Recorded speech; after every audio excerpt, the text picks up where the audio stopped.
విశేషాన్ని మనకు అనుగ్రహించింది. అందుకే కార్తీక మాసం లాంటి మాసం ఇంకొకటి లేదు అంటారు. ఆ రోజు ఆడపిల్ల పిలుస్తుంది రమ్మనమని, పిలవాలి కూడా. తోడబుట్టిన వాళ్ళు పిలవాలి, అన్నదమ్ముల్ని రమ్మని పిలుస్తారు. ఎప్పుడైనా ఖాళీ లేదంటారేమో కానీ కార్తీక మాస శుక్లపక్ష విధియ నాడు అన్నగారిని కానీ తమ్ముణ్ణి కానీ చెల్లెలు రమ్మని పిలిస్తే అక్క తప్పకుండా వెళ్ళాలి.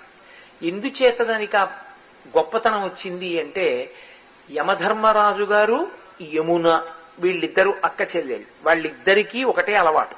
వీళ్ళిద్దరూ సూర్యుని యొక్క పుత్రులు, సూర్యుని యొక్క సంతానం. యమధర్మరాజు గారు కాలంలో ఎప్పుడు ఏ క్షణంలో ఎవరు పడిపోవాలో వాళ్ళ యొక్క ప్రాణాన్ని నిర్దాక్షిణ్యంగా తీసేస్తాడు. యమునకి ముందుకు వెళ్ళడం తప్ప వెనక్కి రావడం రాదు. ముందుకు వెళ్లి వెనక్కి రానిది కాలం. కాలంలో జీవులను వాళ్ళ